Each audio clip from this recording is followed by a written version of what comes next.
I think I thought of a couple good metaphors for main things I want to say in this video. You know how you got a real lover cat for a pet and they're always at your feet, and you go to the kitchen, they'll step right in front of you and they'll run right by your feet and stop, or if you're gonna step over the cat while it's laying in a doorway, no matter how carefully you step over it or slowly, right at that perfect second the cat gets up and moves its body right exactly where you're putting your foot. Well, I just suddenly thought that's how seeking the truth is. That's how looking into these very frustrating, very, very sneaky, very, very cat-like issues are. Where you're pretty sure about what you want to do, you're pretty sure what you're doing, and something gets right in the way. It forces you to misstep and reconsider and off balance. That's all this is. With the conspiracy people and the gatekeepers and the shills, all. The other metaphor I thought was kind of like having say like you're having a flooding basement, and how the water just seems to come in from places where you can't tell, or you can tell, but you got to really try to figure it out if you want to patch the spots so it doesn't happen again. That's how this is too. Because you want to be right, you want to say the right thing, and being wrong, which people get things wrong. I was wrong about this one thing I was real mad about a few months ago, and I try to make amends for it, but still that discredits you. And that's how people fighting in this little info war, that's what they suffer from, is, you know, the allowance for humans to be wrong is not allowed. And the other side just kind of keeps track of the times you're wrong. And that's like, see, discredit you, and it works. It's like ammunition getting shot mortally with. This Adam Kokesh stuff, the last video I made before I knew that he was released, and it's pretty certain now. He might change it. He hasn't, from what I can tell, he hasn't made it explicit, but he wants to cancel that big armed march to Washington, and he's calling on all 50 states to march in their capitals, like as if that's going to happen. No, he had a chance to, if he was there, and Alex Jones was there, because Alex Jones was going to go, the loonies with the guns would have come to that. And that could have been to the tune of a couple thousand people. It's a whole different thing when you're just saying, okay, now here's the ball, you run with it to the 50 states. I mean, it's totally diffused. There aren't that many people that like that guy, and he's been pretty exposed as, you know, an operative for not just the CIA, but we're talking Russia. You know, the shadow Jewish government is. He's an agent for the shadow Jewish government. And he's even a crisis actor. He acting with a false identity called Jeff Shively. He was on the Max Kaiser report. Now, this is absolutely positive. Adam Kokesh, he put makeup on his eyebrows, and he filled in some color on his beard and wore a wig. Went on the Max Kaiser report. Now, Max Kaiser's one of them. I mean, he definitely. Geez, you don't get more Jewish than that. He didn't even have the sense to change his name. Khazar. It's crazy. I mean, it's crazy that he would do that. So, I mean, RT is becoming pretty absolutely suspicious, just generally. I mean, it's got a real clean appeal. They're kind of like the Quick Trip of alternative news. You just like it, you know? Just maybe it's the green logo, like Quick Trip's got its red logo, I don't know. I don't know what part of the country or part of the world you're from. Quick Trip's a gas station here in the United States, centrally based, but it's starting to go at other places in the country where you go in there and they really got their game going on. It's real comfortable in there. They got great stations for drinks, and they even got food racks, for hot food sandwiches and breakfast stuff, and a little convenience area for if you want things for your pet, or they even got car products in there. And they call it Quick Trip because they train their cashiers to be faster than a snap, and they are. And they know how much everything costs, and they do everything out of memory, and they don't have to check nothing, and they don't have to scan nothing, and it's amazing. And that's kind of how RT is. They got these whenever someone's got a show on RT, it's always real slick, You had the Alana show, and you have the Abby Martin, and and Adam Kokesh was on there for a little while. It was interesting. One time he was interviewed on the spot by just some indie journalist, and he was just smiling at the camera like he thought it was funny. Guy asked him how much did he make at RT. Like if somebody's hosting a show at RT, how much money do they make? That's a valid question. He wouldn't even give a range. He wouldn't say anything. He's like, well, I think certain things be kept private. Like, well, like nobody knows how much any of those people make. Like nobody. It's a completely secret thing. And you'd like to know, I mean, you look into how much an NBC anchor makes, you can find out. Try to find out how much an RT host makes. You're not going to find out. And that whole gray zone about, wait a minute, okay, RT's Russia Today, but they got their English-speaking branch, which seems like a outsourced, franchised fast food restaurant or something, where it's not really a Russian arm. It's just they kick some of their profit percentages back to Russia or something. How does RT make money anyway? I mean, you're just thinking in terms of what is this? Is it a pyramid pyramid scheme or something?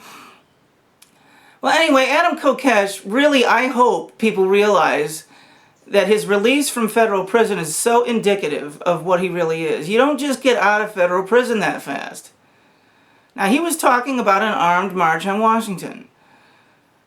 There's a kid that got beat up by the cops just for not pulling over, and it's a police brutality case, and that kid's sentenced to prison for 4 years. Just because they want to go past the statute of limitations for him to sue for what happened. Now that's just a local, that's a perfect case of something that's real. That hacker that got into the NASA UFO division, David McKinnon, is that from England? That's real, okay?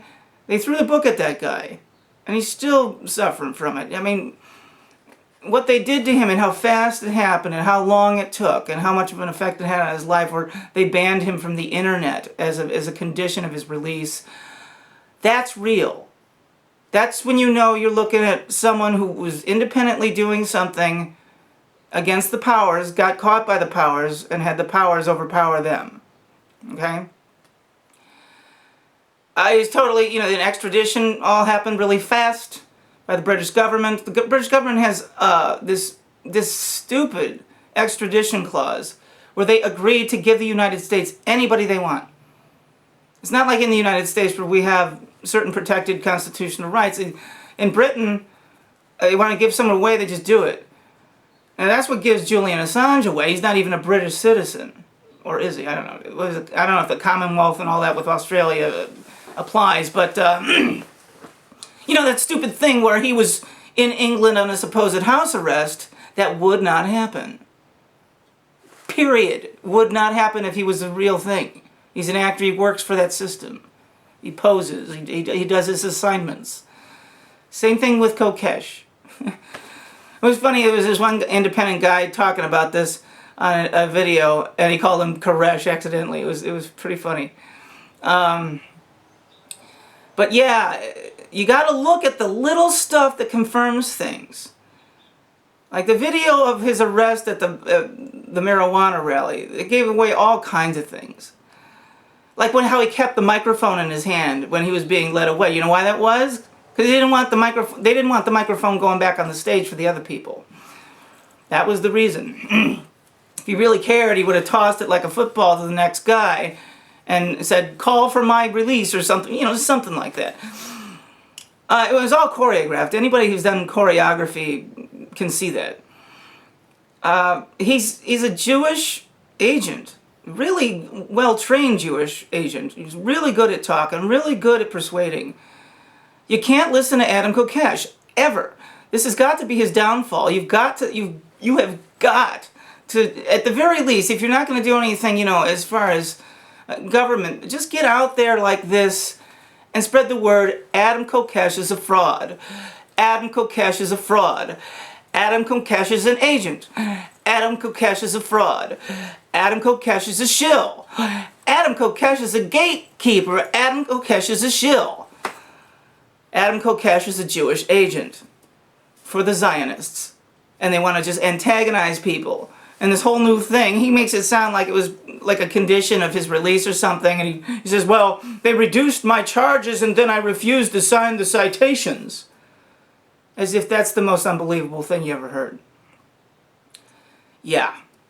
No, he blew his cover. And that's the way this has got to be looked at. Adam Kokesh blew his cover. Adam Kokesh blew his cover. Adam Kokesh blew his cover. I mean, just like Julian Assange. These guys, they go so far with these complex, ridiculous things that, thankfully, the truth becomes absolute. Like when Building 7 fell. Things like that just, you know. And once you know, you got to do something about it, and even if it's to some minor degree. Even if you know 10 people that believe the same thing, if you could get them to say, all right, you call 10 people. Each 10 of you get 10 people, and let's all get a pool together and something.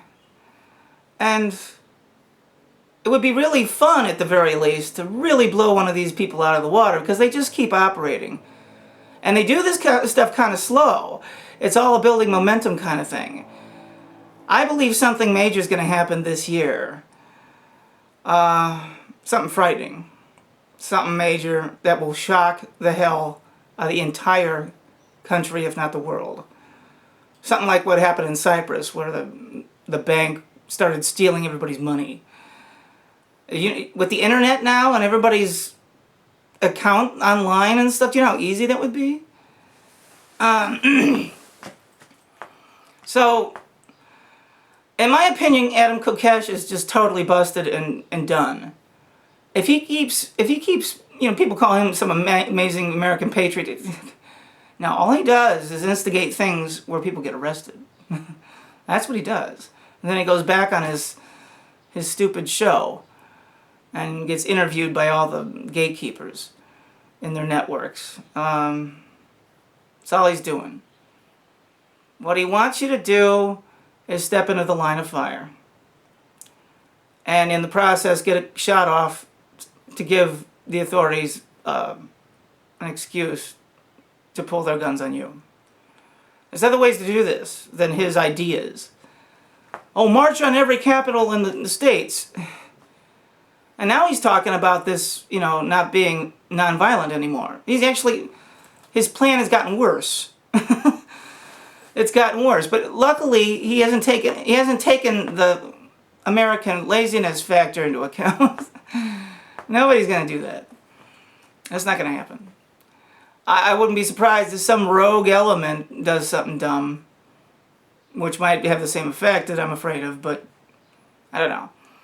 Unless he's right there and the little group of Kokesh followers know he's going to be there and they'll go because he's there. Unless something like that happens, yeah, nothing he says is going to materialize.